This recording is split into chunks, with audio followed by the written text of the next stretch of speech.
Hello बच्चों। तो आज स्टार्ट करते हैं हम हमारा नया नया लेक्चर। ठीक है। लास्ट वाली जो क्लास थी उसमें हमने डिस्कस किया था ह्यूमन रिप्रोडक्शन के बारे में, जिसमें बेसिकली हम डिस्कस कर रहे थे मेल रिप्रोडक्टिव सिस्टम के बारे में। ठीक है। वहां पर हमने जनरली डिस्कशन किया था first of all reproductive systems के बारे में। जो रिप्रोडक्टिव सिस्टम्स है उसका क्लासिफिकेशन देखा था हमने। ठीक है। आज की जो अपनी क्लास है उस क्लास में हम बेसिकली डिस्कस करेंगे जो मेल रिप्रोडक्टिव सिस्टम्स है, ठीक है, उसके बारे में। और मेल रिप्रोडक्टिव सिस्टम में भी हम बेसिकली बात करेंगे जो प्राइमरी सेक्स ऑर्गन और सेकेंडरी सेक्स ऑर्गन है उनके बारे में। ठीक है। यानी कि जो आज की क्लास है इसमें हम इंक्लूड कर रहे हैं topics primary sexual organs, secondary sexual organs और सीमन के बारे में। ठीक है। इन सब के बारे में हम आज की क्लास में पढ़ेंगे। जैसे देखो, लास्ट वाली जो हमारी क्लास थी उस क्लास में हमने जनरली डिस्कस किया था टेस्टिस के बारे में। ठीक है। और टेस्टिस की जो स्ट्रक्चर्स थी उसके बारे में हमने डिस्कस किया था। और वहां हमने डिस्कस किया था कि इसकी जो थ्योरी है उसको हम नेक्स्ट क्लास में डिस्कस करेंगे। ठीक है। देखो, हमने डिस्कस किया था कि प्रत्येक जो वयस्क मनुष्य है उसमें एक पेयर टेस्टिस होते हैं, एक जोड़ी टेस्टिस होते हैं। ठीक है। जिनका साइज ओवल शेप होता है, अंडाकार होता है। ठीक है। लेंथ थी जिसकी 4 to 5 सेंटीमीटर, विड्थ थी इसकी 2 to 3 सेंटीमीटर। और हमने फिर जो इसका जो एलएस सेक्शन है उसको देखा था, लॉन्गिट्यूडनल जो सेक्शन है इसका लंबवत जो काट है, जिसमें हमने इसकी जो आउटर लेयर्स है उनके बारे में पढ़ा था। जो इसके अंदर प्रेजेंट जो स्ट्रक्चर्स है जो एक्चुअल में सीमन का या सॉरी एक्चुअल में स्पर्म का फॉर्मेशन करती है, ठीक है, उनके बारे में पढ़ा था। ठीक है। और जो स्पर्म को टेस्टिस से आगे कन्वे करती है उन स्ट्रक्चर्स के बारे में हमने पढ़ा था। ठीक है।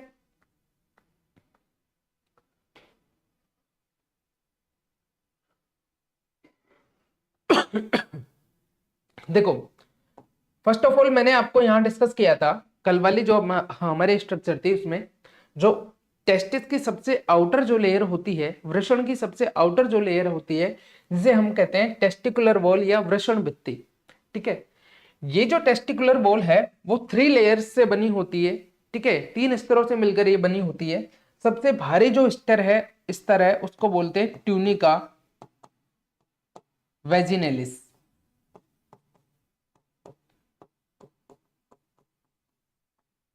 ठीक है। ये सबसे भारी स्तर होता है और डबल मेम्ब्रेन स्तर होता है। ठीक है। डबल लेयर स्तर होता है, सबसे भारी स्तर होता है। ठीक है। कुछ इस तरह से। और ये कंप्लीटली जो और ये एक्चुअल में जो टेस्टिस है उसको पूर्णतः कवर ना करके, ठीक है, टेस्टिस को आधा ही कवर करता है। ठीक है। ये वाली जो लेयर है, ये वाला जो स्तर है। ठीक है। इसकी जो भारी झिल्ली होती है, भारी जो स्तर है इसका, इसको बोलते हैं पेराइटल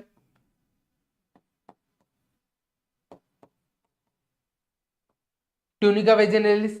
और जो आंतरिक जो स्तर है उसको बोलते हैं विसरल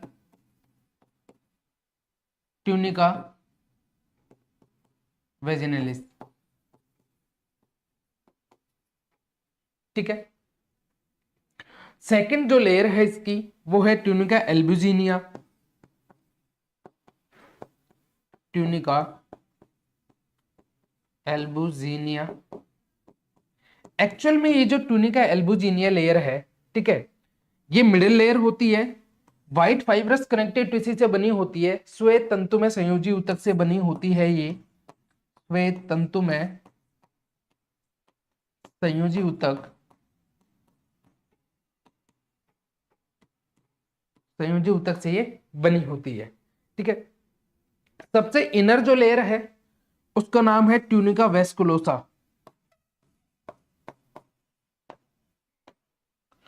ट्यूनिका वेस्कुलोसा। ठीक है।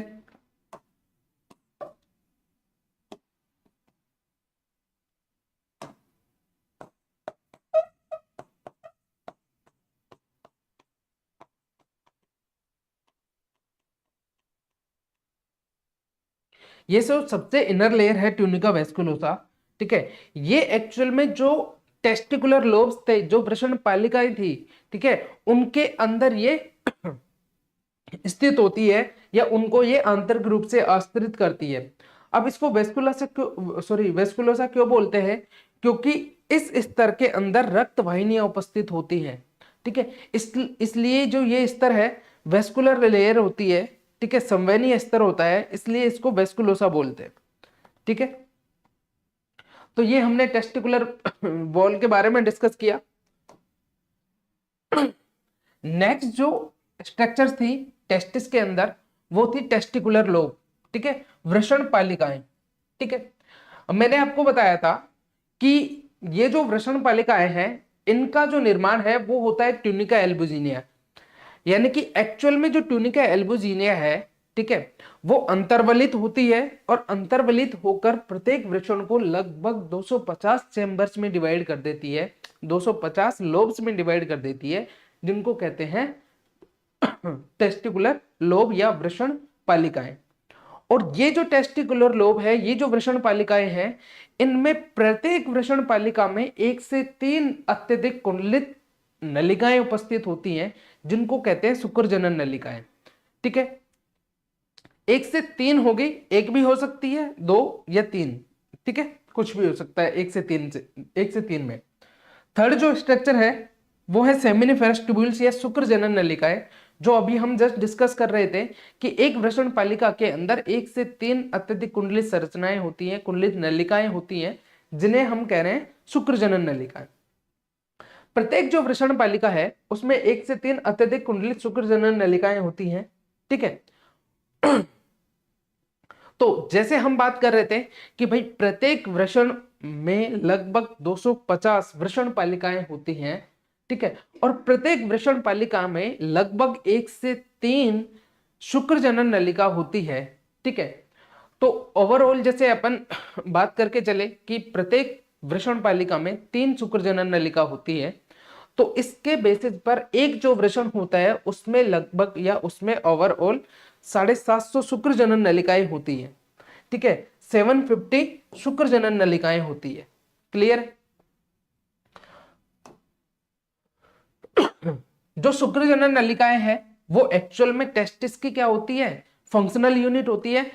टेस्टिस की या वृषण की क्या होती है? क्रियात्मक इकाई होती है। क्रियात्मक इकाई का मतलब समझ रहे हो कि ये शुक्राणुओं का निर्माण करती है। वृषण के अंदर मेन जो स्ट्रक्चर का फॉर्मेशन हो रहा है वो शुक्राणु है, सेकंड ऑफ ऑल हार्मोन्स है। तो मेन जो स्ट्रक्चर है शुक्राणु, उनका निर्माण करती है ये नलिकाएं, इसलिए ये वृषण की क्रियात्मक इकाई होती है, ठीक है। प्रत्येक शुक्रजनन नलिका 2 प्रकार की कोशिकाओं से आश्रित होती है। अब एक्चुअल में हम ये जो शुक्रजनन नलिकाएं हैं, ठीक है, या जो टेस्टिस है उसकी टीएस के बारे में बात करेंगे, ट्रांसवर्स सेक्शन या अनुप्रस्थ काट के बारे में बात करेंगे कि ये जो वृषण है, ठीक है, जब हम इसे अनुप्रस्थ रूप से काटते हैं तो इसकी स्ट्रक्चर कैसी दिखाई देती है, क्या क्या संरचनाएं हमको मिलती है। तो देखो प्रत्येक शुक्रजनन नलिकाएं हैं, ठीक है, उसमें 2 प्रकार की कोशिकाएं होती है या शुक्रजनन नलिकाएं हैं वो 2 प्रकार की कोशिकाओं से आश्रित होती है। फर्स्ट जो कोशिका है उसे कहते हैं मेल जर्म सेल्स या प्रीमोर्डियल कोशिका या नर जनन कोशिका, ठीक है। ये जो कोशिकाएं हैं एक्चुअल में घनाकार कोशिकाएं होती हैं, ये घनाकार कोशिकाएं होती हैं और इन कोशिकाओं का मुख्य कार्य है शुक्राणुओं का निर्माण करना, ठीक है। शुक्रजनन नलिका के अंदर घनाकार कोशिकाएं उपस्थित होती है जो जनन उपकला का निर्माण करती है, मतलब कि ये सारी कोशिकाएं जो एक लेयर में अरेंज होती है तो उस लेयर को कहते हैं हम जनन उपकला, ठीक है। ये सारी जो कोशिकाएं हैं, ठीक है, मेल जर्म सेल्स, ये सारी कोशिकाएं डिप्लॉइड कोशिकाएं होती हैं, द्विगुणित कोशिकाएं होती हैं, ठीक है। ये उत्पत्ति में बाह्य जननांगीय होती है। एक्चुअल में क्या होता है, जब भ्रूण विकास होता है, ठीक है, या भ्रूण का जब परिवर्धन चल रहा होता है तो इन कोशिकाओं की जो उत्पत्ति है वो वृषण से बाहर होती है, मतलब इन कोशिकाओं का जो निर्माण है वो वृषण से बाहर होता है, ठीक है। लेकिन बात करें हम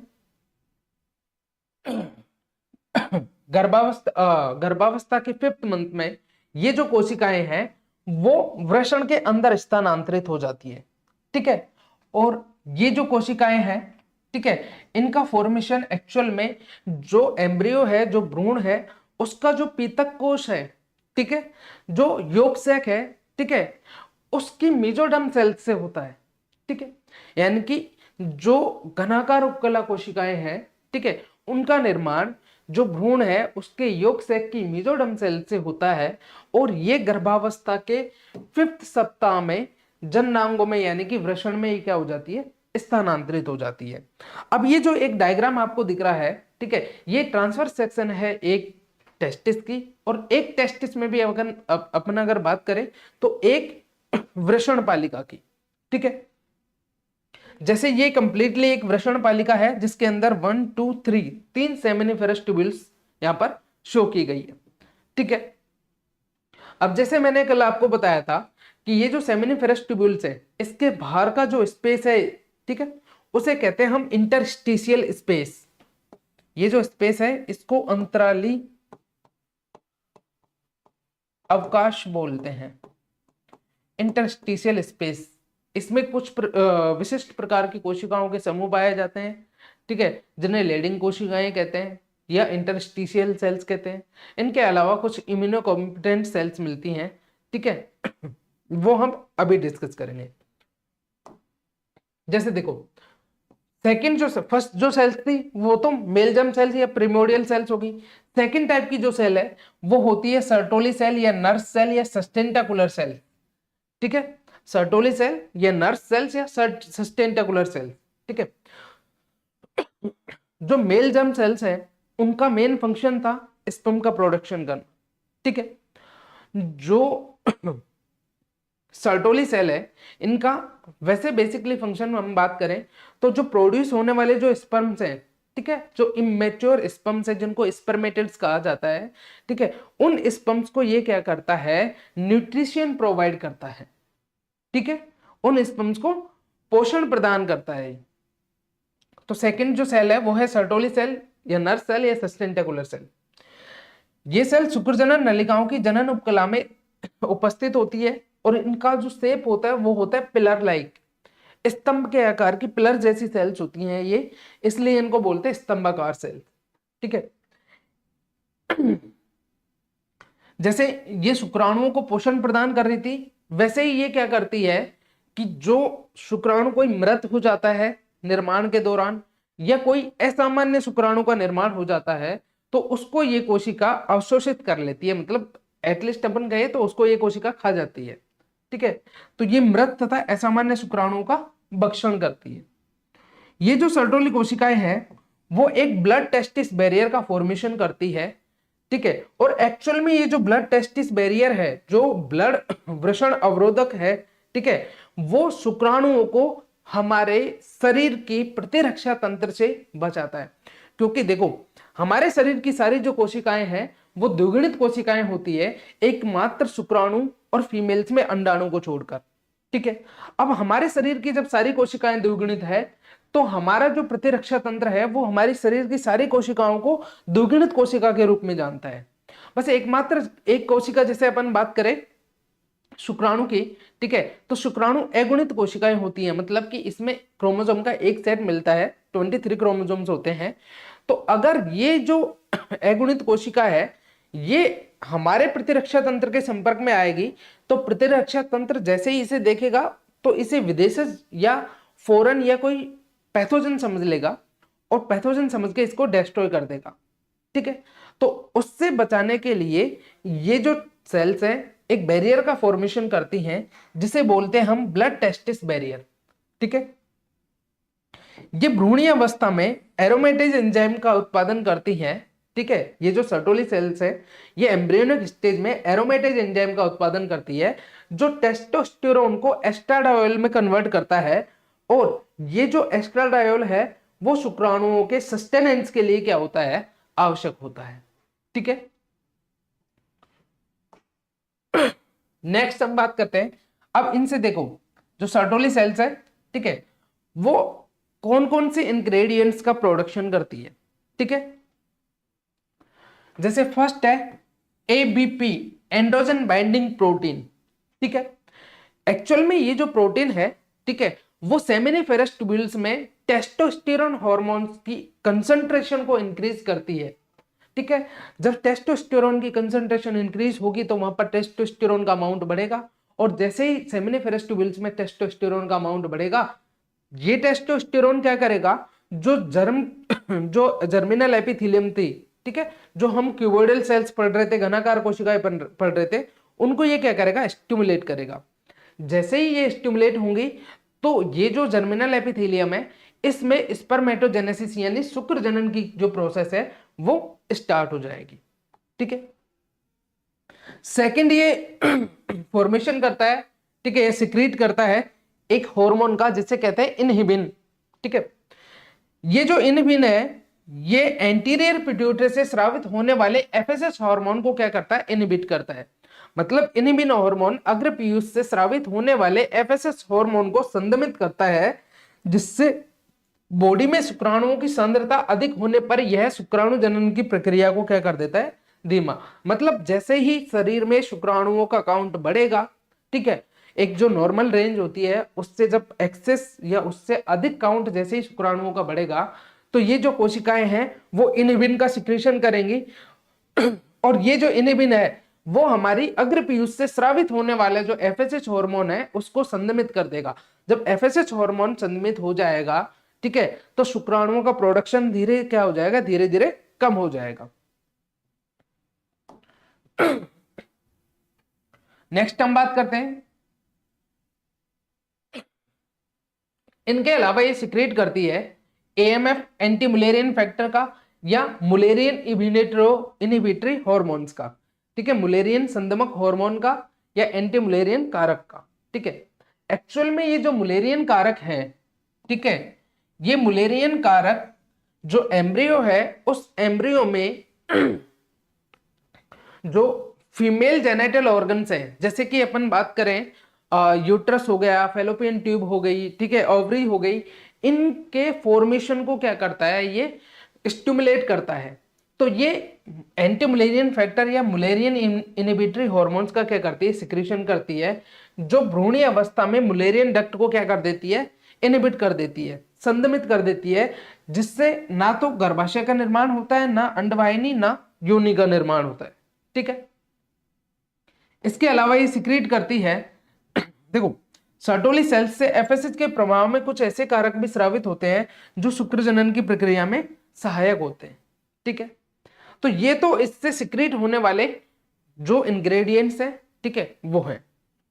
अब हम फर्दर बात करते हैं कि जो शुक्रजनन नलिका है, ठीक है भाई, जब तक एक जो मेल है, ठीक है, उस मेल पर्सन में प्यूबर्टी वाली स्टेज नहीं आती, तब तक ये जो शुक्रजनन नलिकाएं हैं इनकी जो ल्यूमेन है, ठीक है, वो बिल्कुल नैरो रहती है।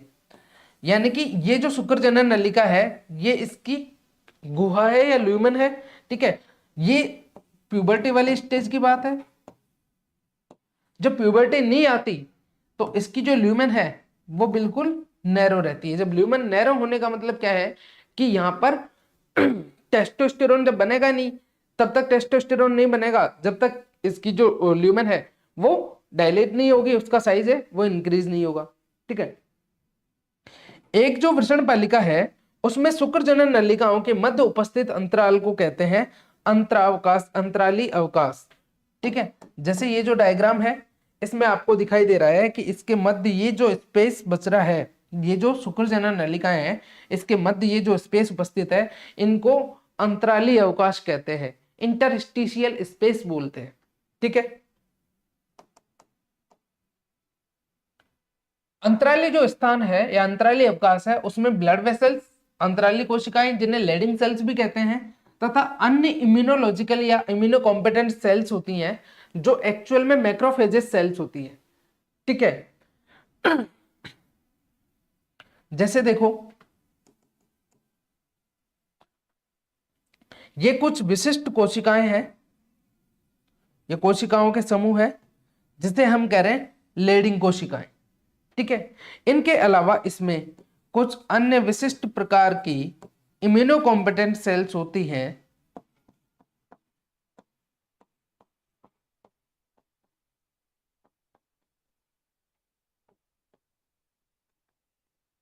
ठीक है, जो एक्चुअल में मैक्रोफेजेस सेल्स होती हैं, ठीक है, जो स्पर्म्स को पैथोजन से प्रिवेंट करने का फंक्शन करती है, बचाने का कार्य करती है। ठीक है,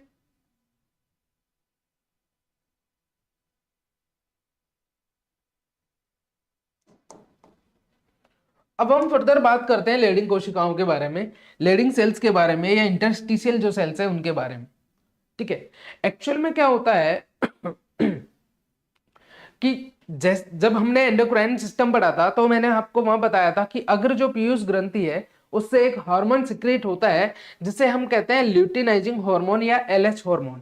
ठीक है, तो एक्चुअल में ये जो लेडिंग सेल्स है वो अगर पीयूष से स्रावित होने वाला जो ल्यूटिनाइजिंग हार्मोन है उससे स्टिमुलेट होती है।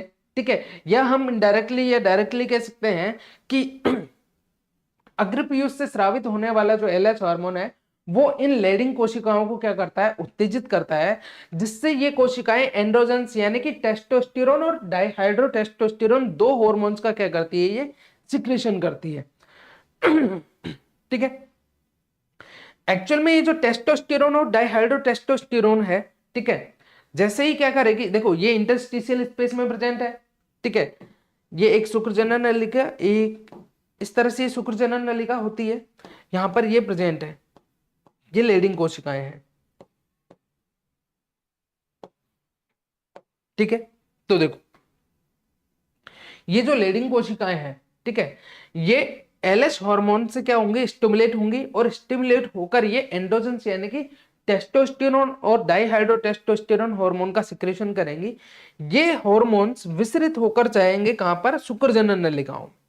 और जैसे ही ये हार्मोन शुक्रजनन नलिकाओं में जाएंगे तो हमको अच्छे से पता है कि भाई ये जो टेस्टोस्टेरोन है ये घनाकार उपकला या जनन उपकला को क्या करेगा, स्टिमुलेट करेगा, और शुक्र जनन की प्रोसेस प्रारंभ हो जाएगी।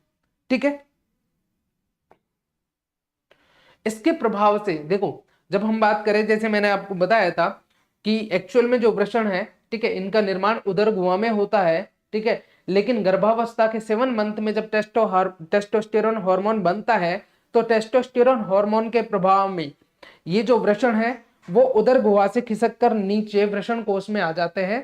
ठीक है, इंग्वाइनल कैनाल के थ्रू आ जाते हैं और उसके बाद इंग्वाइनल कैनाल बंद हो जाती है। ठीक है, टेस्टोस्टेरोन है वो मेल्स में सेकेंडरी सेक्सुअल कैरेक्टर्स और सेकेंडरी सेक्सुअल जो ऑर्गन्स है उनके डेवलपमेंट में हेल्प करता है। जो द्वितीयक लैंगिक लक्षण और द्वितीयक लैंगिक जो अंग है उनके विकास में ये क्या करता है, सहायता करता है। अब सेकेंड टाइप की जो सेल्स है, जो इम्यूनो कॉम्पिटेंट सेल्स थी, हम उसके बारे में डिस्कस करते हैं। ठीक है, ये जो सेल है वो शुक्रजनन नलिकाओं में शुक्राणुओं को रोग जनकों से सुरक्षित रखती है, मतलब ये ब्लड स्पर्म बैरियर का फॉर्मेशन कर रही है। ठीक है, एक था ब्लड टेस्टिस बैरियर, एक ब्लड स्पर्म बैरियर का। ठीक है, तो ब्लड स्पर्म बैरियर का क्या करती है, फॉर्मेशन करती है। एक जो वृषण पालिका है उसकी सभी शुक्रजनन नलिकाएं सामान्य रूप से एक नलिका में खुलती है। जैसे देखो इस तरह से टेस्टिस की स्ट्रक्चर हमने कल पढ़ी थी।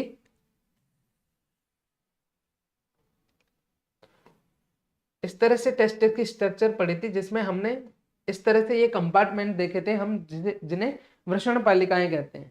ठीक है, हमने पढ़ा है कि एक वृषण पालिका में 1 से 3 अत्यधिक कुंडलित संरचनाएं होती हैं जिन्हें हम कहते हैं शुक्रजनन नलिकाएं। ठीक है, ये जो शुक्रजनन नलिकाएं हैं कॉमन रूप से एक नलिका में ओपन होती है। इस नलिका को कहते हैं, इस नलिका को हम लोग देखो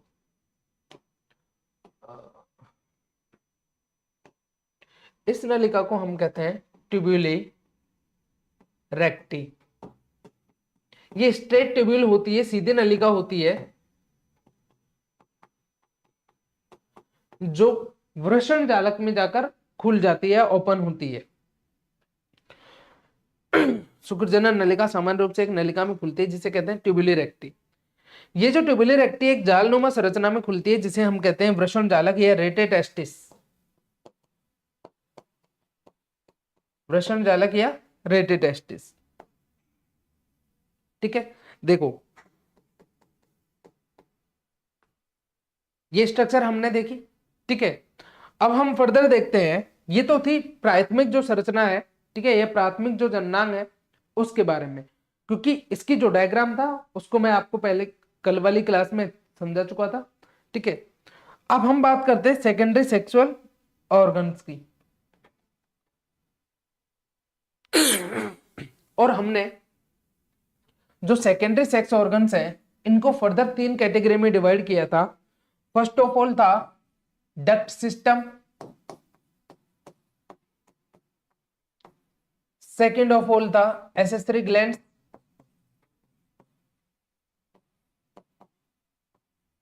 और थर्ड था इसमें एक्सटर्नल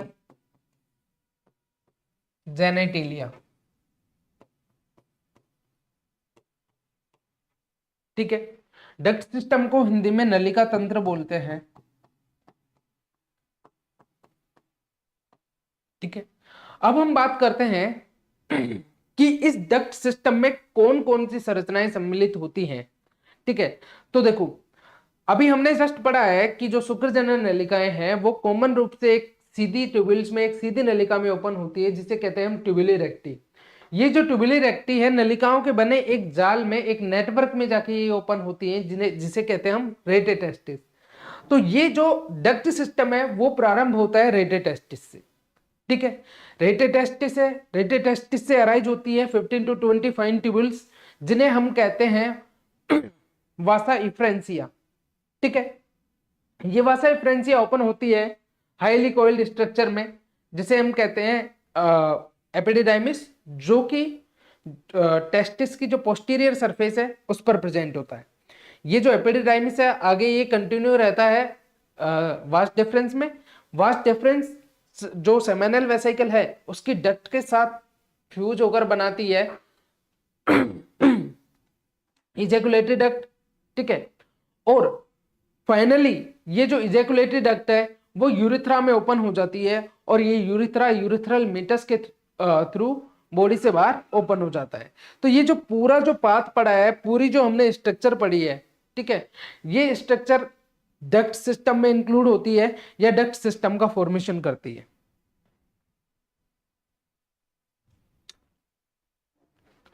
अब हम फर्स्ट ऑफ ऑल स्टार्ट करते हैं यहां पर रेटेटेस्टिस से।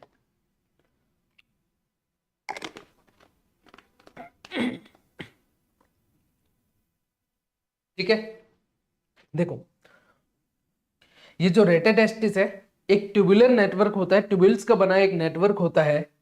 ठीक है, जिसका निर्माण ट्यूबुलर रेक्टी सेल लाइन से होता है। मतलब जो हमने जस्ट पढ़ा था कि जो टेस्टिकुलर जो लोब है, जो वृषण पालिकाएं हैं, ये जो वृषण पालिकाएं हैं इनमें प्रेजेंट जो शुक्रजनन नलिकाएं हैं जो ट्यूबुलर रेक्टी का फॉर्मेशन कर रही हैं।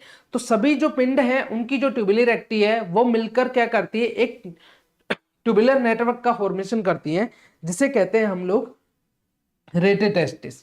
ठीक है, सेकेंड ऑफ ऑल ये जो रेटेटेस्टिस है, ठीक है, इस रेटेटेस्टिस से 15 to 20 फाइन ट्यूबुल्स पतली जो नलिकाएं हैं, ठीक है, वो उत्पत्ति होती है, यानी कि पतली नलिकाएं निकलती है और निकलकर वृषण से बाहर वृषण की पश्च सतह पर एक अत्यधिक कुंडलित नलिका या अत्यधिक कुंडलित संरचना में ये क्या होती है, ओपन होती है। उस संरचना को बोलते हैं अधिवृषण और ये जो नलिकाएं हैं इनको बोलते हैं हम वासा इफ्रेंसिया या शुक्रवाहक। ये जो रेटेटेस्टिस है इसको हिंदी में बोलेंगे वृषण जालक, वृषण जालक। ठीक है, ये जो वासा इफ्रेंसिया है इसको कहते हैं शुक्रवाहक। 15 से 20 पतली नलिकाएं वृषण जालक से निकलती है तथा वृषण के बाहर वृषण की पश्च सतह पर उपस्थित एक अत्यधिक कुंडलित संरचना में ओपन होती है जिसे अधिवृषण कहते हैं। ठीक है, एपिडिडाइमिस बोलते हैं जिसे। जैसे देखो ये एक वृषण पिंड है, यह वृषण पालिका है जिसके अंदर ये दो आपको सेमिनिफेरस ट्यूब्यूल्स शो कर रखी है। अब ये जो सेमिनिफेरस ट्यूब्यूल्स है ये कॉमन रूप से एक नलिका बनाती है जिसे कहते हैं ट्यूबुली रेक्टी, ट्यूबुली रेक्टी। और ये ट्यूबुली रेक्टी आगे जाकर ट्यूब्यूल्स का क्या बना लेती है, नेटवर्क बना लेती है और उस नेटवर्क को बोलते हैं हम रेटेटेस्टिस। ठीक है, ये हो गया वृषण जालक। ठीक है, अब ये जो वृषण जालक है, इस वृषण जालक से 15 से 20 पतली नलिकाएं निकलती है। इन नलिकाओं को बोलते हैं हम वासा इफ्रेंसिया या शुक्रवाहक। और ये जो शुक्रवाहक हैं, ये वृषण की पश्च सतह पर, ठीक है, स्थित एक अत्यधिक कुंडलित संरचना में उत्पन्न होते हैं, जिस संरचना को कहते हैं हम अधिवृषण। ठीक है, एक्चुअल में ये जो अधिवृषण है, ठीक है, नेक्स्ट जो स्ट्रक्चर है वो अधिवृषण, ये वृषण की पश्च सतह पर स्थित होता है। ठीक है, और लगभग ये 6 मीटर लंबी या 20 फीट लंबी अत्यधिक कुंडलित नली की संरचना होती है, जो वृषण के बाहर जो पश्च सतह है उस पर ये स्थित होती है। इसके होते हैं 3 भाग। सबसे ऊपरी भाग को बोलते हैं सिर, ठीक है, हेड या ऊपरी भाग या कैपुट एपिडिडाइमिस। जो मिडिल भाग है उसको बोलते हैं काय या मध्य भाग या कॉर्पस एपिडिडाइमिस, और जो लोअर भाग है उसको बोलते हैं पूंछ या निचला भाग या कोड़ा एपिडिडाइमिस। मतलब एक्चुअल में ये जो एपिडिडाइमिस है वो 3 पार्ट्स में डिवाइड होता है। ठीक है, ये जो एपिडिडाइमिस या अधिवृषण है, ये क्रियात्मक रूप से अधिवृषण है, क्रियात्मक रूप से शुक्राणुओं का परिपक्वन स्थल होता है। मतलब कि जो वृषण है, जो शुक्रजनन नलिकाएं हैं जिनके अंदर शुक्राणुओं का निर्माण हो रहा है, निर्माण होने के पश्चात, ठीक है, जैसे शुक्रजनन नलिकाओं के अंदर शुक्राणुओं का निर्माण होगा, ठीक है, निर्माण होने के पश्चात ये वहां से निकलेंगे और निकलकर ट्यूबुलर रेक्टी की हेल्प से आएंगे वृषण जालक में। वृषण जालक से ये वासा इफ्रेंसिया या शुक्रवाहक की सहायता से अधिवृषण में आएंगे, जहां पर इनका एक्चुअल में मैच्योरेशन होता है, परिपक्वन होता है। और उस परिपक्वन में ये जो शुक्राणु है वो चलना सीखते हैं, ठीक है, दौड़ लगाना सीखते हैं, गति करना सीखते हैं, तथा जो अंडाणु है उसको निषेचित करने की या उसको उसके निषेचन की जो क्षमता है वो ये एक्वायर करते हैं। ठीक है, तो यहां पर परिपक्वन में 2 प्रोसेस हो रही है, एक तो ये चलना सीख रहे हैं और दूसरा अंडाणु को निषेचित करना सीख रहे हैं। ठीक है, ये अधिवृषण है। इसका जो हेड वाला पार्ट है इसको बोलते हैं हेड ऑफ एपिडिडाइमिस या कैपुट एपिडिडाइमिस। जो मिडिल वाला भाग है उसे बॉडी या कॉर्पस एपिडिडाइमिस,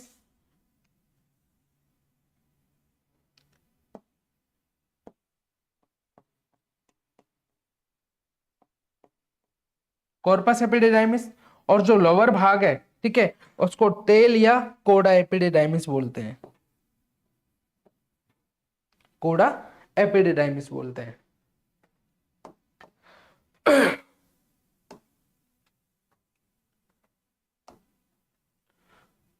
ठीक है, फर्दर हम बात करते हैं जो अधिवृषण है, ठीक है, उसमें ये जो शुक्राणु है, ठीक है, शुक्रजनन नलिका से बाहर आने के बाद वृषण जालक से होते हुए शुक्रवाहक की सहायता से जब शुक्राणु अधिवृषण में आते हैं, तो ये जो शुक्राणु है अधिवृषण में 1-2 वीक से लेकर 1 सप्ताह तक जीवित रहते हैं। 1-2 वीक से लेकर ये 1 सप्ताह तक यहां पर संग्रहित रहेंगे। ठीक है, इफ अगर इनका इजेकुलेशन होता है, ठीक है, इनको यहां से बाहर निकाला जाता है, ठीक है, देन ये बाहर चले जाएंगे। अगर इनको यहां से बाहर ना निकाला जाए या इनका इजेकुलेशन ना किया जाए, तो ये जो अधिवृषण है, यही अधिवृषण क्या करता है, इनको वापस से रीएब्जॉर्ब कर लेता है। ठीक है, वापस से अवशोषित कर लेगा, क्योंकि इनके स्थान पर नए भी तो शुक्राणुओं को आना है, उनको भी तो पूरी जो चीजें है, ठीक है, उनका भी तो मैच्योरेशन होना है। ठीक है, वो भी तो फर्टिलाइजिंग कैपेसिटी को एक्वायर करेंगे।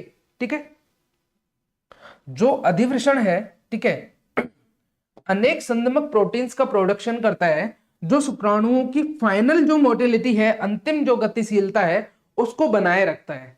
ठीक है, और उसको कब तक बनाए रखेगा, जब तक कि इनको एजुकुलेट ना किया जाए। मतलब कि सिंपल से वे में बात करें हम, तो ये क्या करता है, जो अधिवृषण है, इसमें ये जो शुक्राणु है वो दौड़ लगाना सीखते हैं। ठीक है, कि भाई तुम भगो मत, भगोगे तो तुम्हारी सारी ऊर्जा यहीं खत्म हो जाएगी, फिर तुम अंडाणु को निषेचित नहीं कर पाओगे। ठीक है, नेक्स्ट जो डक्ट सिस्टम का पार्ट है वो है वास्ट डिफरेंस। एक्चुअल में ये जो अधिवृषण है, ठीक है, ये अधिवृषण आगे एक कुंडलित नलिका में कंटिन्यू रहता है, ठीक है। इस कुंडलित नलिका को बोलते हैं शुक्रवाहिनी या वास्ट डिफरेंस, शुक्रवाहिनी या वास्ट डिफरेंस, ठीक है। अधिवृषण से आगे जो अधिवृषण है एपिडिडाइमिस है, ये फर्दर आगे शुक्रवाहिनी में ओपन होता है, जो इंग्वाइनल कैनाल के थ्रू एब्डोमेन जो कैविटी है या एब्डोमिनल जो कैविटी है उसमें एंटर करती है, और उसमें एंटर करने के बाद ये यूरिनरी ब्लैडर के ऊपर से लूप बनाती है, ठीक है। यानी कि ये कुछ इस तरह से होता है, जैसे सपोज दैट ये पेनिस है, ठीक है, ये टेस्टिस है, और ये पेनिस के बीच से पास हो रहा है यूरेथ्रा, और ये यूरिनरी ब्लैडर, ठीक है। तो एक्चुअल में क्या होता है कि ये इधर से आएगी, इसके ऊपर लूप बनाएगी, और इसकी जो पोस्टीरियर सरफेस है, इसकी पीछे वाली जो सरफेस है, वहां पर ये जो शुक्राशय है उससे फ्यूज होकर इजैकुलेटरी डक्ट बनाएगी, ठीक है।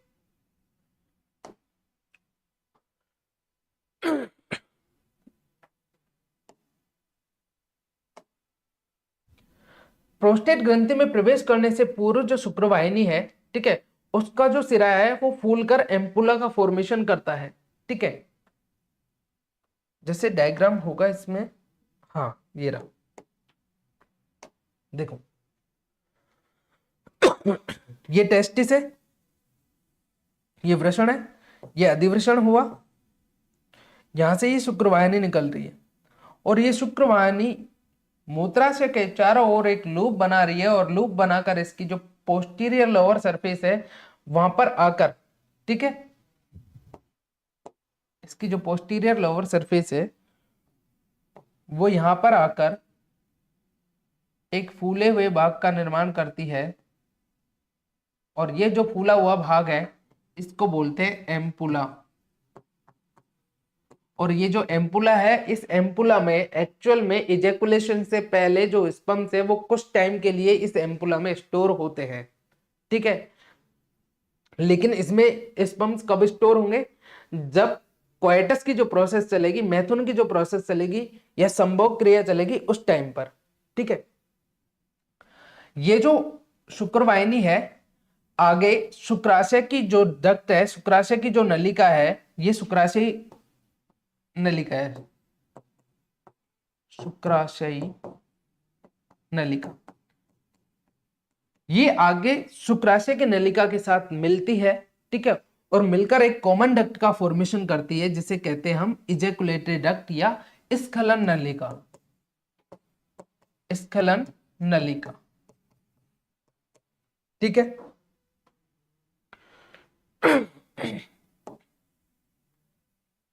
शुक्रवाहिनी शुक्राणुओं के मुख्य संग्रहण के शुक्रवाहिनी शुक्राणुओं के मुख्य संग्रहण स्थल के रूप में कार्य करता है, ठीक है। कब करेगा? जब संभोग प्रोसेस चलेगी, और वो भी सिर्फ इसका एम्पुला वाला भाग। क्रियात्मक रूप से शुक्रवाहिनी संभोग के समय शुक्राणुओं को अधिवृषण से मूत्र मार्ग की ओर इसकी पेशीय भित्ति में जो संकुचन चलते हैं ना, जिसको हम क्रमानुकुंचन गतियां बोलते हैं, ठीक है, उनकी हेल्प से ये क्या करती है, जो शुक्राणु है उनको मूत्र मार्ग की ओर भेजती है, ठीक है। मतलब सिंपल से वे में बात करें हम, तो जो शुक्रवाहिनी है उसकी जो भित्ति है, फर्स्ट ऑफ ऑल तो भित्ति होगी तो पेशीय भित्ति है, और पेशीय भित्ति में जो संकुचन चलते हैं उनको कहते हैं क्रमानुकुंचन गतियां। तो ये जो शुक्रवाहिनी है, इसकी भित्ति में चलने वाली जो क्रमानुकुंचन गतियां हैं, उनके कारण से जो शुक्राणु है वो मूत्र मार्ग की तरफ क्या करते हैं, गति करते हैं, ठीक है। ये जो शुक्रवाहिनी है शुक्राशय की नलिका के साथ मिलकर इजैकुलेटरी डक्ट या स्खलन नलिका का क्या करती है, फॉर्मेशन करती है, ठीक है। अब नेक्स्ट जो पार्ट है डक्ट सिस्टम का, वो है अपना इजैकुलेटरी डक्ट, ठीक है। जो मैंने आपको यहां पर बताया कि इधर से ये तो आ रही है शुक्रवाहिनी, सॉरी, ये तो है अपनी शुक्रवाहिनी, और ये है अपनी शुक्राशय की नलिका। शुक्रवाहिनी और शुक्राशय की नलिका दोनों मिलकर फॉर्मेशन कर रही है एक कॉमन डक्ट का। इस कॉमन डक्ट को बोलते हैं हम इजैकुलेटरी डक्ट या स्खलन नलिका।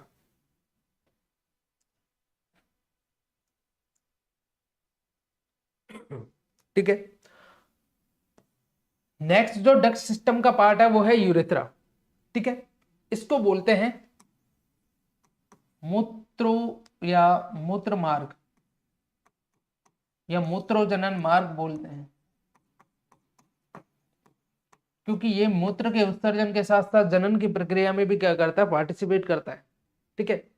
एक्चुअल में ये 20 to 25 centimetre long tubular structure होती है, नली की संरचना होती है, जो मूत्राशय से क्या होती है, निकलती है। मतलब इसकी जो ओरिजिन है वो यूरिनरी ब्लैडर से होती है, तथा ये प्रोस्टेट ग्रंथि के अंदर एंटर करते हुए निकलता है, ठीक है। और इस पर काउपर्स ग्लैंड प्रेजेंट होती है, और ये जो मूत्र मार्ग है ये फाइनली सिस्टम के अंदर से यानी पेनिस के अंदर से होता हुआ पेनिस के बाहर एक ओपनिंग के थ्रू ओपन होता है, जिसे अपन कहते हैं मूत्रोजनन छिद्र या यूरिथ्रल मेटस।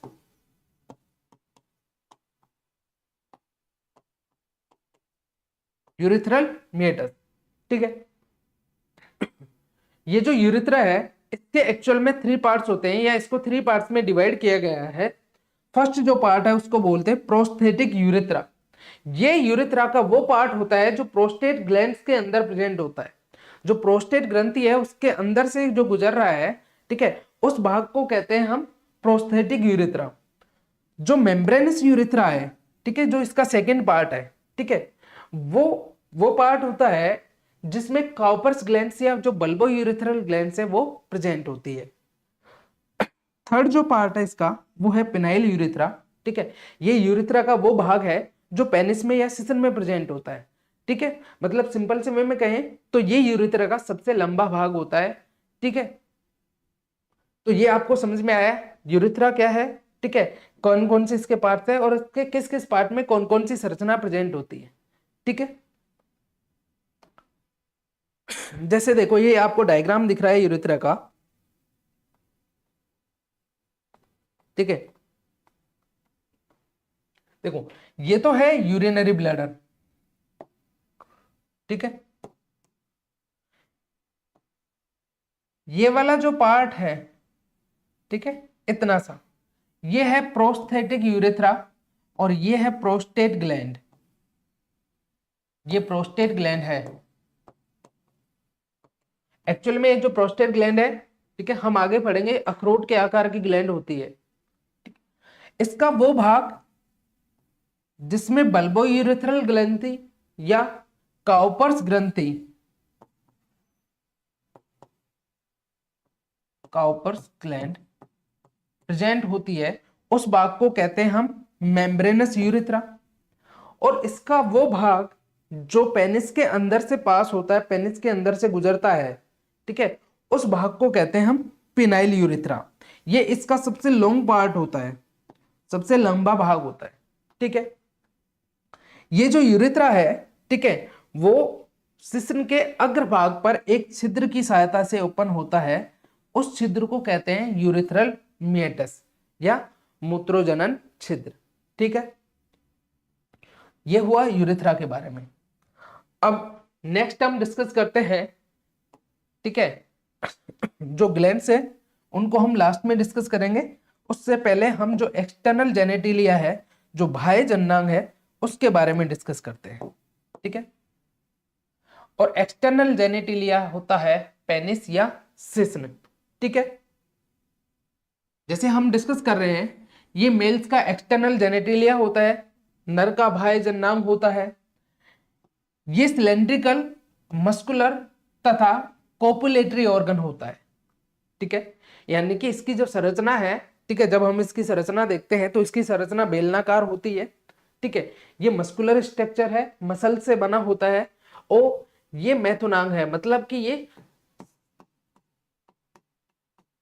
मैथुन में या संभोग क्रिया में सहायता करता है, ठीक है। ये जो सिस्न है, ठीक है, ये स्पेसिफिक टिश्यू से बना होता है, ठीक है, जिन्हें हम स्पेसिफिक टिश्यू है, इनको बोलते हैं हम विशिष्ट उत्थानशील ऊतक। ठीक है, ये स्पेसिफिक इरेक्टाइल टिश्यू होते हैं, ठीक है, जो शिश्न को इरेक्ट करने में सहायता करते हैं। ठीक है, मैथुन की जब प्रोसेस होती है, ठीक है, संभोग की क्रिया के दौरान ये शिश्न को इरेक्ट करने में या उसके उत्थान में ये सहायता करते हैं तथा ये वीर्य सिंचन को आसान बनाते हैं। ठीक है, ये जो शिश्न है ये दो प्रकार के ऊतकों से मिलकर बना होता है, या दो प्रकार के ये ऊतक होते हैं। जो उत्थानशील ऊतक हम पढ़ रहे हैं, जो इरेक्टाइल टिश्यू हम पढ़ रहे हैं, वो दो टाइप के होते हैं। ठीक है, फर्स्ट जो टाइप है वो है कॉर्पोरा कैवर्नोसा। जब हम इसकी टीएस देखते हैं एक्चुअल में, तो हमें इस तरह से तीन ऊतक दिखाई देते हैं। ठीक है, अपर सरफेस पे या अपर पार्ट में मिलने वाले जो टिश्यूज हैं दो, इनको बोलते हैं कॉर्पोरा कैवर्नोसा। हिंदी में भी यही नाम है इनका। ठीक है, तो ये कॉर्पोरा कैवर्नोसा दो पृष्ठ पार्श्वीय लंबवत उत्थानशील ऊतक होते हैं। ठीक है, जैसे आपको यहां दिख रहा है।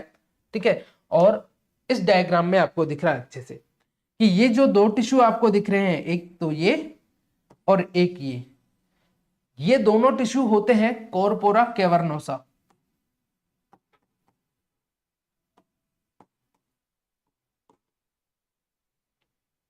ठीक है, ये दोनों टिश्यू होते हैं कॉर्पोरा कैवर्नोसा। अब हम बात करते हैं इसके सेकंड टिश्यू की, सेकंड ऊतक की। ठीक है, तो सेकंड ऊतक है उसका नाम है कॉर्पस स्पोंजियोसम। ठीक है, ये सिंगल होता है। कॉर्पोरा कैवर्नोसा दो थे, ये सिंगल होता है। यह एकल अधरीय, मतलब जो कॉर्पोरा जो कैवर्नोसा हमने देखे थे उनके नीचे मिलने वाला, ये सिंगल अधरीय लंबवत उत्थानशील ऊतक होता है, जिसमें से होकर मूत्र मार्ग क्या करता है, गुजरता है। जैसे आपको ये डायग्राम है, इस डायग्राम में दिख रहा है कि ये जो टिश्यू है, ये टिश्यू है कॉर्पस स्पोंजियोसम, और ये जो कॉर्पस स्पोंजियोसम है इसके मध्य से आपको ये स्ट्रक्चर दिख रही है। ठीक है, ये वाली जो स्ट्रक्चर है ये है मूत्र मार्ग। ठीक है, अब एक्चुअल में क्या होता है, देखो ये जो दो कॉर्पोरा कैवर्नोसा है, ठीक है, इनके मध्य में क्या होता है, आर्टरी मिलती है, धमनी मिलती है, जो इनके अंदर रक्त को लेकर आती है। ठीक है, और ये जो तीनों जो टिश्यूज हैं, दोनों कॉर्पोरा कैवर्नोसा और एक कॉर्पस स्पोंजियोसम, ठीक है, इनमें मिलते हैं ब्लड साइनस, रक्त कोटर मिलते हैं। ठीक है,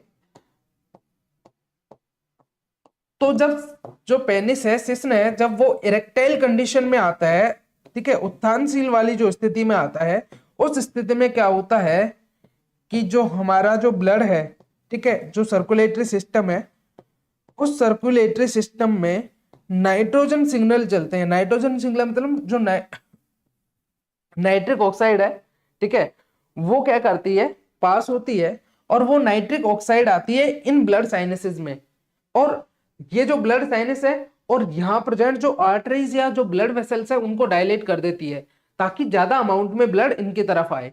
जैसे ही सर्कुलेशन होता है, ठीक है, तो जो हमारा हार्ट है, ठीक है, वो पेनिस की तरफ ज्यादा अमाउंट में ब्लड को क्या करता है, पंप करता है। जब ज्यादा अमाउंट में ब्लड आता है तो ये जो ब्लड जो साइनस है, रक्त जो कोटर है, जो रक्त वाहिनियां है, उनमें ब्लड क्या होता है, भर जाता है। ठीक है, जिससे वो जो शिश्न है वो इरेक्टाइल कंडीशन में आ जाता है, उत्थानशील स्थिति में आ जाता है। ठीक है, जैसे देखो कॉर्पोरा कैवर्नोसा तथा कॉर्पस स्पोंजियोसम में रक्त कोटर यानी ब्लड साइनस प्रेजेंट होते हैं।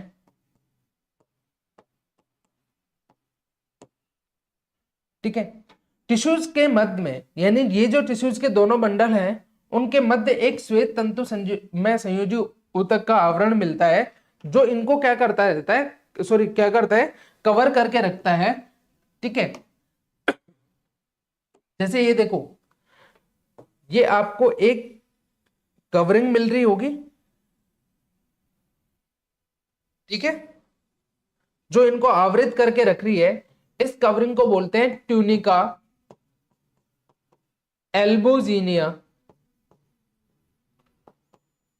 ट्यूनिका एल्बोजीनिया। ठीक है। जो पेनिस है उसका जो एंटीरियर पोर्शन होता है, अग्र जो उभरा भाग होता है, उसे कहते हैं ग्लांस पेनिस। ठीक है। जैसे देखो ये वाला डायग्राम है, इसमें आपको पेनिस का ये अग्र उभरा हुआ भाग दिखाई दे रहा है, इसको बोलते हैं ग्लांस पेनिस, या इसको बोलेंगे ग्लांस पेनिस या शिश्नमुंड।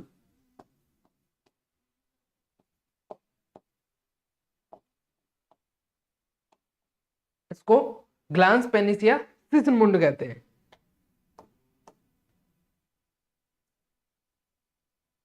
ठीक है। मैं यहां ड्रॉ कर देता हूं इसका डायग्राम।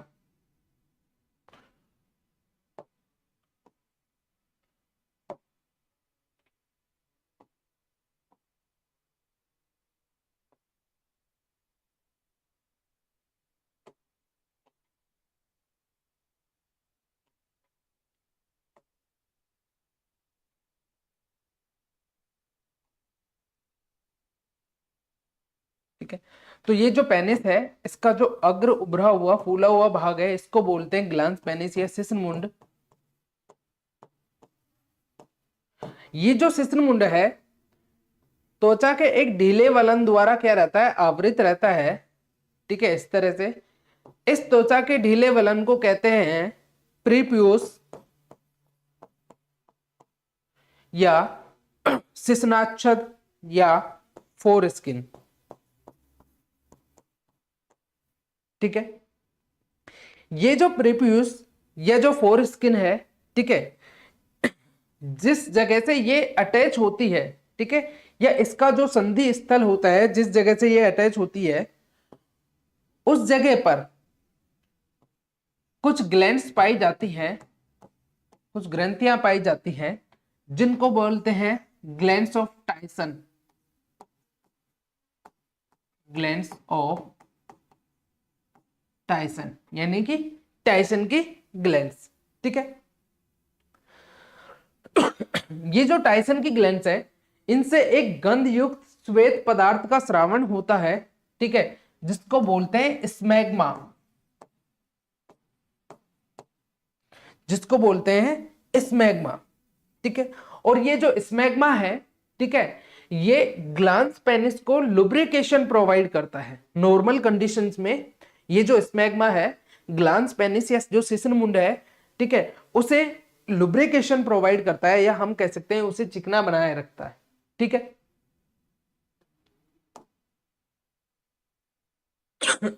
देखो अभी जस्ट हम पढ़ रहे थे कि जो शिश्न है, ठीक है, वो इरेक्टाइल टिश्यू से बना होता है, उत्थानशील ऊतकों से बना होता है।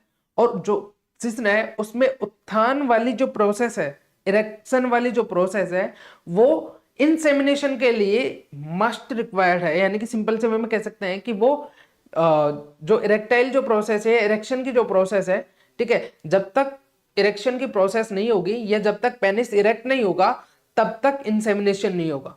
ठीक है। तो ये वीर्य सेचन के लिए आवश्यक है। ठीक है। अब हम देखो जब कोइटस की प्रोसेस चलती है, संभोग की जब क्रिया चलती है, तो संभोग की क्रिया के दौरान वीर्य का बलपूर्वक शिश्न से बाहर निकलने की जो प्रक्रिया है, उसे कहते हैं वीर्य स्खलन। ठीक है। देखो दो टर्म्स है, एक वीर्य स्खलन है, एक वीर्य सेचन है, और ये दोनों डिफरेंट है, कंफ्यूज नहीं होना है। वीर्य स्खलन संभोग की क्रिया के दौरान शिश्न से वीर्य का तीव्रता से निकलना, या हम कह सकते हैं कि बलपूर्वक निकलना, ये प्रोसेस तो कहलाती है वीर्य स्खलन। ठीक है। और शिश्न द्वारा वीर्य को मादा की योनि में स्खलित करना, ये प्रोसेस कहलाती है वीर्य सेचन। ठीक है। दोनों अलग अलग वर्ड्स है, दोनों का मीन्स अलग अलग है। ठीक है। अब हम डिस्कस करते हैं सबसे लास्ट में जो एसेसरी जो ग्लैंड्स थी, जो 3 तरह की जो ग्लैंड्स मैंने आपको बताई थी इस डायग्राम में,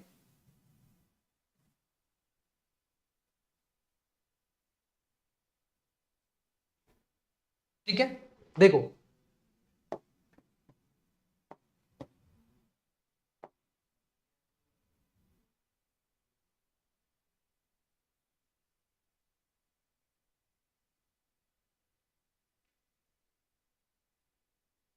अरे भाई ये क्या हुआ,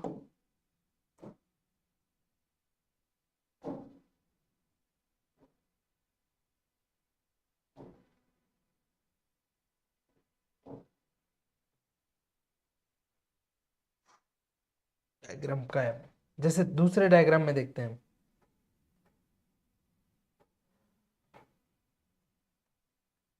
देखो ये जो डायग्राम है, इसमें मैंने आपको बताया था कि 3 प्रकार की ये सहायक ग्रंथियां होती हैं।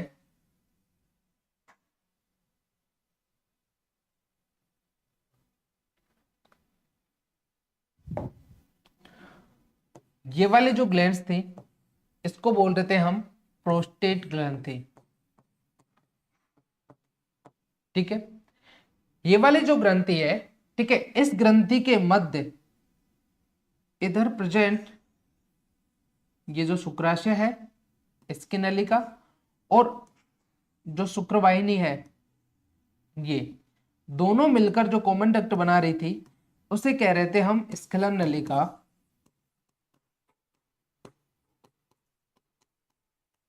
ठीक है। तो ये जो स्खलन नलिका है, ठीक है, यह जो इजैकुलेटरी डक्ट है वो एंटर करती है इस प्रोस्टेट ग्लैंड में और एंटर करके मूत्र मार्ग में ओपन हो जाती है, ठीक है। तो एक ग्रंथि तो ये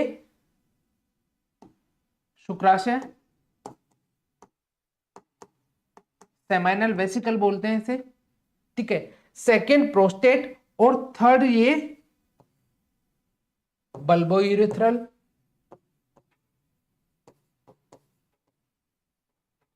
ठीक है। 3 टाइप की ग्लैंड्स हो गई, इनको बोलते हैं एसेसरी ग्लैंड्स, ठीक है। अब हम 1 बाई 1 इनको डिस्कस करते हैं। फर्स्ट ऑफ ऑल डिस्कस करते हैं हम सेमाइनल वेसिकल, जिनको हम बोलते हैं शुक्राशय, ठीक है। देखो शुक्राशय है, एक जोड़ी ये ग्रंथि होती है, ठीक है, और मूत्राशय की पृष्ठ पार्श्वीय सतह पर, मतलब की बात करें जो पृष्ठ पार्श्वीय यानी कि जैसे ये मूत्राशय है तो मूत्राशय की ये जो पृष्ठीय सतह है इस पर साइड में दोनों इस तरह से व्यवस्थित होती हैं, ठीक है। ये जो ग्लैंड्स है एक क्षारीय विस्कस फ्लूइड का सिक्रेशन करती है, क्षारीय शांत तरल का सिक्रेशन करती है, जिसे कहते हैं हम सेमाइनल फ्लूइड या शुक्राशयी द्रव, ठीक है। बात करें हम इसके पीएच की तो इसका पीएच होता है 7.8, यानी कि क्षारीय पीएच होता है, ठीक है। ये जो सेमाइनल वेसिकल ग्लैंड्स है, इससे सिक्रेट होने वाला जो फ्लूइड है जिसे हम सेमाइनल फ्लूइड कहते हैं, ये फ्लूइड सीमन के लगभग 60 to 70% पार्ट का फॉर्मेशन करता है, मतलब ये वीर्य का 60 से 70% भाग बनाता है। मेजर जो पार्ट है, ठीक है, उसका फॉर्मेशन ये ग्लैंड्स करती है,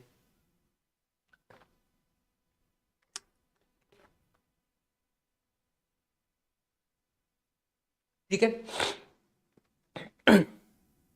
अब इस ग्रंथि से स्रावित होने वाला जो द्रव था जिसे हम शुक्राशयी द्रव कह रहे हैं, ठीक है, सेमाइनल जो फ्लूइड बोल रहे हैं, उसमें कौन कौन से घटक उपस्थित होते हैं, कौन कौन से कंपाउंड से कौन कौन से कंपोनेंट प्रेजेंट होते हैं, उनकी बात करते हैं।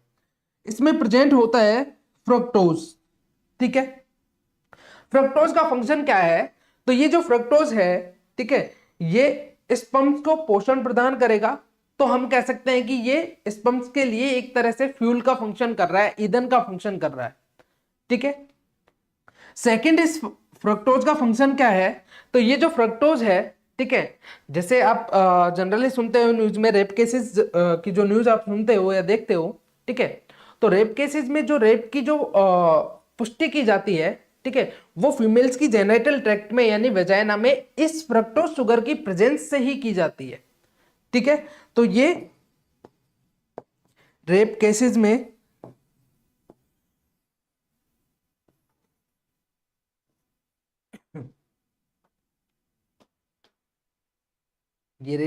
में या इन्वेस्टिगेशंस में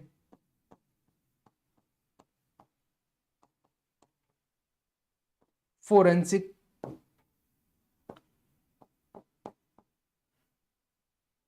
डायग्नोसिस में यूज की जाती है। सेकंड जो कंपोनेंट है वो है इनोसिटोल। ठीक है, ये जो इनोसिटोल है इसका मेन फंक्शन है कि जो सेमाइनल जो फ्लूइड है उसकी ऑस्मोलैरिटी को मेंटेन करना। ठीक है, शुक्राशयी तरल की जो परासरणता है उसको मेंटेन करने का फंक्शन करता है इनोसिटोल। ठीक है, थर्ड जो कंपोनेंट है वो है प्रोस्टाग्लैंडिन्स। ठीक है, एक्चुअल में ये जो प्रोस्टाग्लैंडिन्स है, ठीक है, वो फीमेल जेनिटल ट्रैक्ट, ठीक है, ये मादा जनन नाल है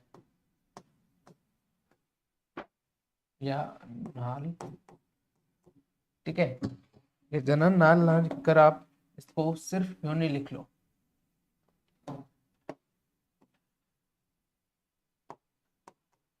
योनि, तो ये जो प्रोस्टाग्लैंडिन्स है वो फीमेल्स में वजाइना यानी कि योनि और यूट्रस यानी कि गर्भाशय, ठीक है, इन दोनों स्ट्रक्चर्स में ये प्रोस्टाग्लैंडिन्स रिवर्स कॉन्ट्रैक्शन प्रोड्यूस करते हैं।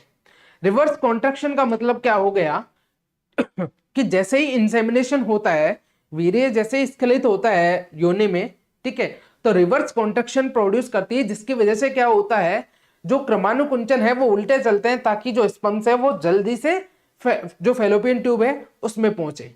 ठीक है, यानी कि ये जो रिवर्स कॉन्ट्रैक्शन है वो स्पर्म्स को फैलोपियन ट्यूब के पास पहुंचाने में क्या करते हैं, सहायता करते हैं। नेक्स्ट कंपोनेंट है फाइब्रिनोजेंस। ठीक है, एक्चुअल में ये जो फाइब्रिनोजेंस है, ठीक है, ये सीमन को क्या करता है, क्लोट करके रखता है। ठीक है, जब जनरली बात करें हम कि जब इजेकुलेशन नहीं होता है तो इजेकुलेशन से पहले ये जो फाइब्रिनोजन है वो जो सीमन है उसको क्लोट बनाए रखता है या क्लोट करके रखता है ताकि वो उसमें प्रेजेंट जो स्पर्म्स है, ठीक है, जो सीमन में प्रेजेंट जो स्पर्म्स है वो तेज गति ना कर सके, क्योंकि एक तो फर्स्ट ऑफ ऑल वो भाई साहब भगते इतने धीरे हैं, ठीक है, माइन्यूट स्ट्रक्चर है तो बहुत धीरे ये भगते हैं। दूसरी बात, इनके पास एनर्जी लिमिटेड है। ठीक है, अगर ये स्कंदित नहीं करेगा तो उनकी एनर्जी खत्म हो जाएगी और वो अंडाणु को निषेचित नहीं कर पाएंगे। तो क्या होता है कि ये वीर्य को स्कंदित कर देता है जिससे शुक्राणुओं की गतिशीलता कम हो जाती है ताकि एनर्जी इनकी कंजर्व हो सके, सुरक्षित रह सके। नेक्स्ट कंपोनेंट है सिट्रेट आयन। ये सिट्रेट जो आयन्स है ये एनर्जी सोर्स के रूप में फंक्शन करते हैं। ठीक है, तो ये तो बात हुई अपनी फर्स्ट जो ग्लैंड है सेमाइनल वेसिकल्स की। ठीक है, जो शुक्राशय है उसकी बात हुई। सेकंड जो ग्लैंड है वो है प्रोस्टेट ग्लैंड। जैसे हमने डिस्कस किया था कि शुक्राशय है वो एक जोड़ी होती है यानी कि दो होती है संख्या में, तो ये जो प्रोस्टेट ग्लैंड है वो सिंगल ग्लैंड होती है। ये सिंगल ग्लैंड होती है जो यूरिनरी ब्लैडर के बेस वाले पार्ट में उपस्थित होती है। मतलब कि जैसे देखो ये यूरिनरी ब्लैडर होता है, ये मूत्राशय होता है, इसका जो आधारीय भाग है इस आधारीय भाग में ये उपस्थित होती है। ठीक है, ये सिंगल ग्लैंड है यानी कि ये इस मूत्र मार्ग को चारों तरफ से कवर करके रखती है। ठीक है, यह सामान्यतः अखरोट के आकार की ग्रंथि होती है जो प्रोस्थेटिक यूरेथ्रा में खुलती है। मतलब कि ये कहां खुलेगी, ये वाला जो यूरेथ्रा का पार्ट था हमने पढ़ा था प्रोस्थेटिक यूरेथ्रा था, तो ये ओपन होगी इस प्रोस्थेटिक यूरेथ्रा में। ठीक है, ये जो ग्लैंड्स है इससे एक मिल्की बेसिक फ्लूइड का सिक्रेशन होता है, एक दूध के समान क्षारीय द्रव का सिक्रेशन होता है। ठीक है, और ये जो इससे सिक्रेट होने वाला जो दूध के समान क्षारीय द्रव है वो वीर्य के लगभग 25 से 30% भाग का क्या करता है, निर्माण करता है। ठीक है। इससे स्रावित होने वाला जो सिक्रेशन है उसमें calcium ion, phosphate ion, citrate ions, albumin proteins, lipids, fibrinolysin, prostaglandins, proteases और पेप्सिनोज एंजाइम्स, ये सारे कंपोनेंट इसके अंदर प्रेजेंट होते हैं। ठीक है। थर्ड जो ग्लैंड है वो है काउपर्स या बल्बो यूरेथ्रल ग्लैंड। ठीक है। ये जो काउपर्स या बल्बो यूरेथ्रल ग्लैंड है वो भी वन पेयर होती है, यानी कि संख्या में 2। ठीक है। और ये होती है मटर के आकार की ग्रंथि, मतलब इनका जो साइज है वो मटर के दाने के बराबर होता है। ठीक है। ये सिचुएटेड होती है मेम्ब्रेनस यूरिथ्रा में। ठीक है। देखो सिचुएटेड होंगी ये मेम्ब्रेनस यूरिथ्रा में, लेकिन ओपन कहां होंगी, ये पेनाइल यूरिथ्रा में। एक्चुअल में जैसे देखो मैं आपको ये स्ट्रक्चर दिखाता हूं इसकी।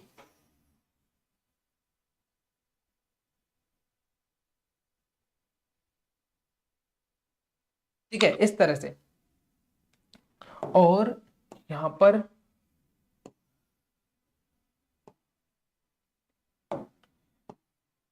देखो यहां पर जैसे प्रेजेंट है ये काउपर्स या बल्बोयूरेथ्रल ग्रंथि, तो ये उपस्थित हो तो होती है मेम्ब्रेनस यूरिथ्रा में, लेकिन इसकी जो डक्ट है वो आकर खुलती है कहां पर, इस पेनाइल यूरिथ्रा में। ठीक है।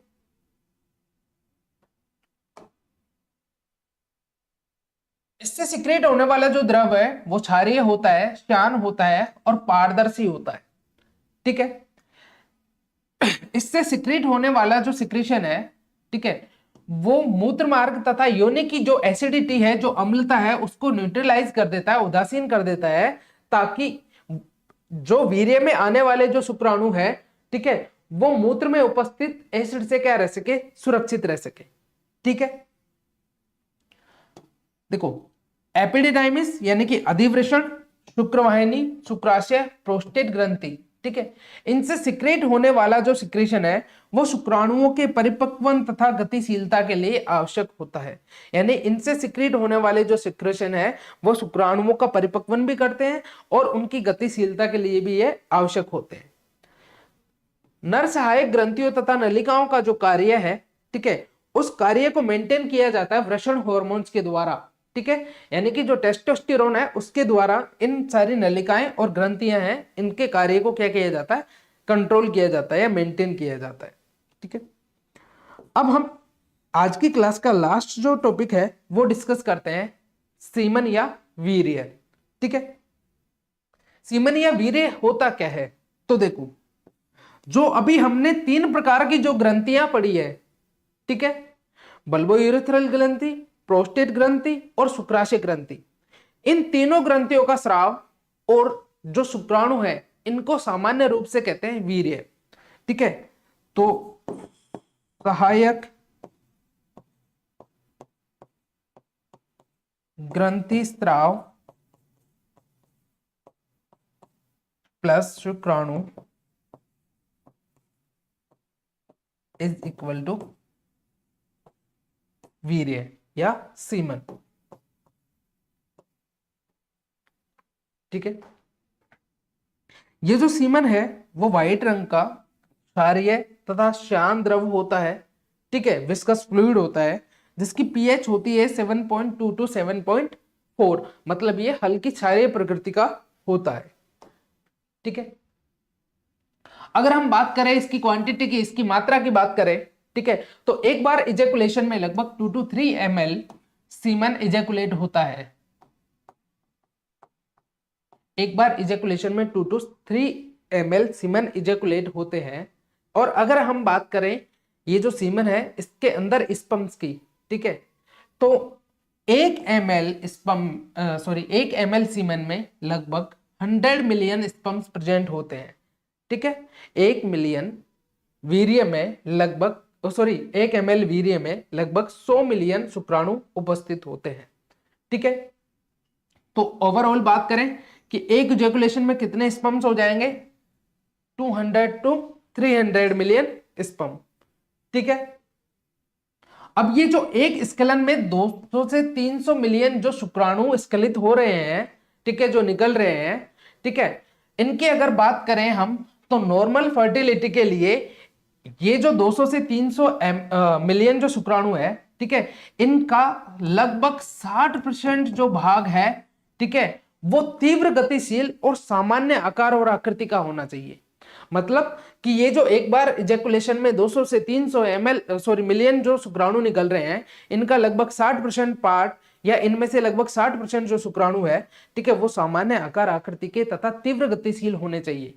ठीक है, फर्स्ट कंडीशन तो ये है, ठीक है, नॉर्मल फर्टिलिटी के लिए। सेकंड कंडीशन क्या है कि ये जो 60% थे जिनका आकार आकृति समान नॉर्मल था, ठीक है, और तीव्र दौड़ रहे थे, तेजी से दौड़ रहे थे, इनका भी जो 40% जो भाग है ना, ठीक है, वो तेज दौड़ने वाला होना चाहिए। ठीक है, मतलब कि इनका भी जो 40% भाग है वो और तेज दौड़ने वाला होना चाहिए। ठीक है, कुछ हम नोट्स की बात करते हैं, यहां पर कुछ कंडीशंस ऐसी देखते हैं। ठीक है, जैसे फर्स्ट ऑफ ऑल पहली कंडीशन है एजोस्पर्मिया। एजोस्पर्मिया किसे बोलते हैं कि जब वीर्य में या तो शुक्राणु एब्सेंट हो, ठीक है, या ना के बराबर हो, बहुत कम हो, ठीक है, तो उस कंडीशन को बोलते हैं एजोस्पर्मिया। ठीक है, सेकंड है एस्थेनोजोस्पर्मिया। एस्थेनोजोस्पर्मिया का सिंपल सा मतलब है कि जब शुक्राणु है, ठीक है, इनकी गति स्लो हो जाती है, ठीक है, या शुक्राणु है, ठीक है, वो धीरे दौड़ते हैं या धीरे गति करते हैं, तो उस कंडीशन को कहते हैं एस्थेनोजोस्पर्मिया। ठीक है, तो ये एक तरह से हम कह सकते हैं दो डिसऑर्डर होते हैं या दो कंडीशंस होती है। ठीक है,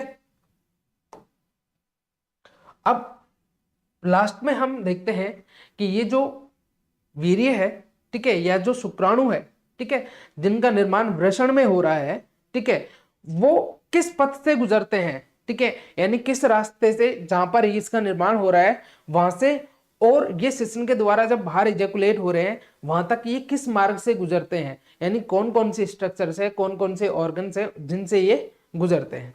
ठीक है, तो देखो हमको अच्छे से पता है कि जो वृषण है उसके अंदर प्रेजेंट होती है शुक्रजनन नलिकाएं, जिनके अंदर इन शुक्राणुओं का निर्माण होता है। ठीक है, तो वृषण के अंदर प्रेजेंट होती है शुक्रजनन नलिकाएं जिनके अंदर शुक्राणुओं का निर्माण होता है। ठीक है, शुक्राणुओं का निर्माण होने के पश्चात ये जो शुक्राणु है वो शुक्रजनन नलिका से प्रवेश करते हैं ट्यूबुली रेक्टी में। मैंने आपको बताया था कि एक जो वृषण पालिका है उस वृषण पालिका में लगभग 1 से 3 अत्यधिक कुंडलित नलिकाएं होती हैं, जिन्हें हम कहते हैं शुक्रजनन नलिकाएं। और ये जो शुक्रजनन नलिकाएं हैं वो कॉमन रूप से एक सीधी नलिका में ओपन होते हैं, उस नलिका को बोलते हैं हम ट्यूबुली रेक्टी। ये जो ट्यूबुली रेक्टी है ये आगे एक नलिका से बने जाल में ओपन होती है। ठीक है, नलिकाओं के बने एक जाल में ओपन होती है जिसे कहते हैं हम वृषण जालक या रेटेटेस्टिस। और मैंने आपको बताया था कि रेटेटेस्टिस से लगभग 15 से 20 पतली नलिकाएं निकलती है जो वृषण की पश्च सतह पर एक कुंडलित संरचना में ओपन होती है। इन नलिकाओं को बोलते हैं शुक्रवाहक या वासा इफ्रेंसिया। ठीक है, शुक्रवाहक या वासा इफ्रेंसिया। और ये जो वासा इफ्रेंसिया है जिस कुंडलित संरचना में ये खुलती है उस कुंडलित संरचना को बोलते हैं अधिवृषण या एपिडिडाइमिस। ठीक है, जो एपिडिडाइमिस है वो आगे कंटिन्यू एक पतले नलिका के रूप में जारी रहता है जिसे कहते हैं शुक्रवाहिनी या वास डिफरेंस। ये जो शुक्रवाहिनी है, ठीक है, ये इंग्वाइनल कैनाल से होते हुए प्रवेश करती है उदर गुहा में, और जो मूत्राशय है उसके ऊपर से ये लूप बनाती है, और मूत्राशय की जो पश्च सतह है, जो इसकी पोस्टीरियर जो साइड है, ठीक है, उस पश्च सतह पर, ठीक है, ये जो शुक्राशय है, ठीक है, उसकी नलिका से मिलने से पूर्व ये क्या होती है, थोड़ी फूल जाती है, थोड़े फूले भाग का निर्माण कर लेती है, जिसमें स्खलन से पूर्व वीर्य कुछ समय के लिए संग्रहित रहता है, उसे कहते हैं एम्पुला। तो मतलब ये शुक्रवाहिनी है वो एम्पुला में आकर ओपन होती है। एम्पुला है ये जो शुक्राशय है उसकी जो डक्ट है, उसकी जो नलिका है उसके साथ क्या करता है, एक कॉमन नलिका का निर्माण करता है जिसे कहते हैं हम स्खलन नलिका। ठीक है, स्खलन नलिका प्रोस्टेट ग्रंथि के अंदर से एंटर करते हुए ओपन होती है मूत्र मार्ग में। ठीक ठीक है। और ये जो मूत्र मार्ग है वो बाहर की तरफ यूरिथ्रल मिएटस से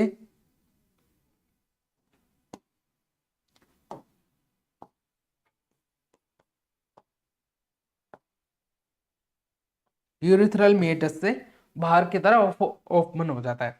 मतलब सिंपल से में बात करें तो शुक्राणुओं का निर्माण हो रहा है शुक्रजनन नलिका में।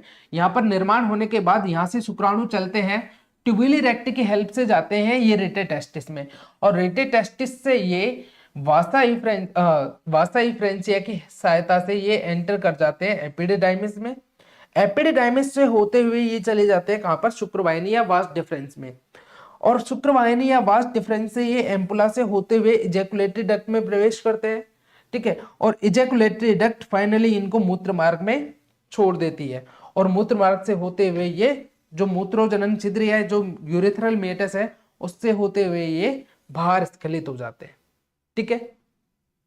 तो ये होता है शुक्राणुओं का पथ, कि कहां इसका फॉर्मेशन हो रहा है, किस पथ से ये बाहर निकल रहे हैं, ठीक है। अब इससे रिलेटेड हम एक क्वेश्चन डिस्कस कर लेते हैं। यहां पर क्वेश्चन है अपना कि निम्न में से कौन सी सहायक ग्रंथि नहीं है। एसेसरी जो ग्लैंड्स है, तो मैंने आपको बताया था कि 3 टाइप की एसेसरी ग्लैंड्स होती हैं, ठीक है। फर्स्ट जो नाम था इसका सेमाइनल वेसिकल यानी शुक्राशय, सेकंड जो थी प्रोस्टेट, और जो थर्ड है वो थी काउपर्स या बल्बो यूरेथ्रल,